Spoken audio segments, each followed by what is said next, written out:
this video I want to talk to you guys about preparing for low light. And the way to do that is prepare your body for doing what it's going to do, which is going to be a little bit off from, having light all around, sunlight, constant illumination. You're going to be going from a handgun to a handgun.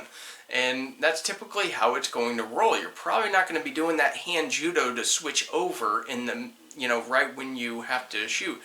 The important time, in the time of saving your life, is probably going to be still done with that handheld light. And also, in a lot of guns that we're going to use to save our lives are like this. They're not going to have, light mounts on them. And the lights that are going to have more lumens than a handheld light are typically going to be a little expensive and kind of big. So, a little unnecessary, right? So, with that said, I'm going to talk to you guys about a training routine that you can incorporate with your dry fire. Not with it as in you're doing this and dry firing at the same time. We're just talking about you do your dry fire, you do your range practice, and you do this. This right here is probably the most important thing. Everybody knows about dry firing, everybody knows about range practice, but what about developing the specific muscles that are used to shoot one-handed and actually be able to stabilize your firearm? It is not the same thing that you would do doing push-ups and pull-ups. You're actually not even touching those muscle groups that you're typically using to stabilize a firearm. It's not the same muscles that are used. We're using stabilizers rather than, lifters, or power, endurance, and stuff like that.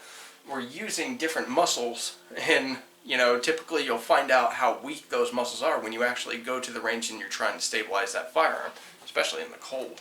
So, my recommendation is, first off, you can conduct isometrics. This is one part. This isn't the only part.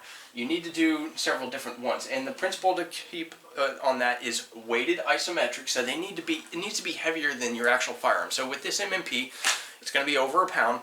Even if you have a gun that's basically a pound, I recommend doing like a 5-pound weight. So try to do at least a 5-pound weight. Do what you can. Now if you have to start with 3, that's fine. But here's the thing. If you can conduct an isometric hold, like a one-handed aiming in a good stand and aiming in, and hold up your light, get like a low-powered light or something that's variable so you can, turn it on and hold on a target or whatever, and keep both eyes open, basically like this, and you basically hold the light on. If you can aim in like that proficiently and stuff for a minute, then I would say move up in weight. And for me, that's typically going to be a 10-pound weight, because I do this a lot. So get my light, keep both eyes open, and present. And one thing you can do to actually enhance your grip is have your grip as low on this barbell as possible, and keep your trigger finger out. That'll actually enhance the grip of these fingers that are actually holding the firearm. That's what I've found. So that's one method, and that's just one hold. I have leans in here as well. So if you're actually having to lean around cover or concealment or something like that, then you might want to actually incorporate that. Or even if you're just taking a few shots, your stabilizers can be incredibly stressed if they're not used to being in a leaning position or something like that, where you're actually having to stabilize light. And if you want to go above and beyond, then say if I wanted to get used to using a flashlight and my pistol, I would basically do both. I would balance this equally with the light or whatever, or you can try one way or the other, whichever is more stressful. If it's more forward or more back or whatever, do whatever you need, but I find that equal is just as stressful. And then practicing a lean like this, where I'm basically supporting the light with my shoulder because it's flexed out all the way, but I'm lifting it up. This is a modified FBI technique, and keeping my fingers straight out. So I'm conducting a lean in an isometric.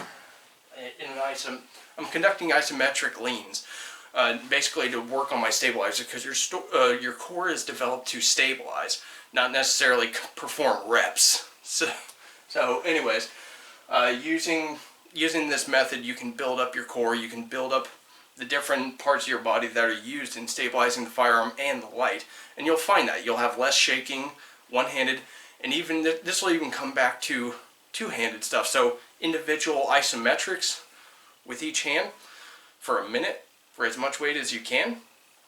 That will definitely develop your stability when firing. You can hold your gun out there a lot better. It works for rifles too. So anyways, the next one is weight presentations. So what that basically is basically you're pretending you have the light out here. Again, you can use a weight or you can use the actual light to try to practice keeping that beam right where it's supposed to be, probably in the eyes, and practice that, and then start from the side and present, and make sure that you're keeping both eyes open and present, and conduct it slowly. This will build up those specific muscles and stabilizers that are being used for that repetition. And conduct it slowly. Try 10. If you're not exhausted yet, do 5 more. If you're not exhausted quite yet, you feel like you get a couple more, do 5 more. And then there you go. And do as many sets as you feel comfortable with. Take like a 2 to 3 minute break on that, because that'll help your muscles get healed up enough to conduct that repetition again. And the next thing is reps, reps, reps. After this, I would recommend putting the weights down and just conducting this practice with the actual firearm, and you will see a vast difference after taking a few minutes of a break, maybe 10 minutes, and take a break and then see how you do with the firearm. It's going to feel like a feather, I guarantee it. And the more you do this, the better it's going to be for you in the end. You're going to be able to stabilize your firearm a lot better, and you're probably just going to end up shooting a lot better in general. Not just one-handed, but two-handed. That's what I've found. So preparing for low light conditions can actually be quite beneficial depending on your training routine. And this is the training routine I recommend. So anyways, I appreciate you guys watching. Go ahead and leave a comment below, and you guys have a good one.